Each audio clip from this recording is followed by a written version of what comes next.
People can get COVID-19 even though they've been fully vaccinated, but that doesn't mean the vaccine has failed. Those who are fully vaccinated against this virus are so far much less likely to end up in a hospital or on a ventilator. The goal of vaccination is to reduce the severity of disease in almost all vaccines in use and not to prevent infection entirely.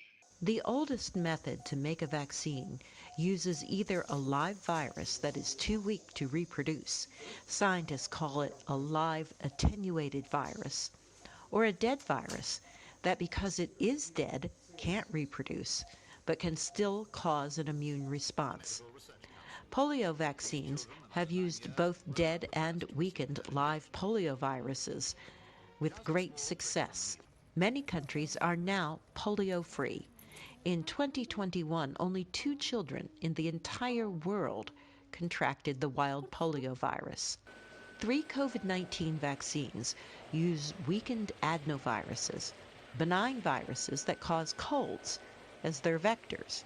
Vectors are simply delivery systems used to introduce a more dangerous virus, either a weakened live virus or a dead one, or a portion of that virus.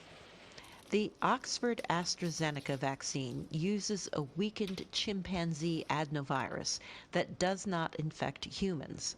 Sputnik V and the Johnson & Johnson vaccines use weakened human adenoviruses. With all 3 vaccines, scientists remove a gene from the coronavirus's spike protein and put it into the adenoviruses.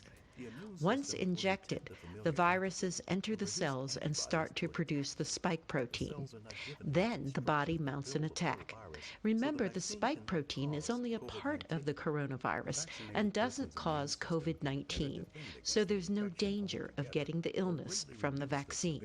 You don't just mount an immune response to the adenovirus, but you also mount the immune response to the protein that it encodes, that spike protein that is part of the virus causing COVID. The World Health Organization has authorized use of the AstraZeneca and Johnson & Johnson vaccines, but not Sputnik V. The WHO says it needs more data from the Sputnik trials. Cox says of the 3 vaccines that use an adenovirus, scientists favor the AstraZeneca and the Johnson & Johnson vaccines. We know the most about the AstraZeneca and the Johnson & Johnson vaccines because they have been given to tens of millions, if not 100 million people worldwide. So we know the most about their side effect profiles and their immune responses. We have far less data on the Sputnik vaccine because it has just been used far less frequently, and there are simply fewer international studies that have assessed it. While some people choose not to get a vaccine, others are willing to travel long distances to get one.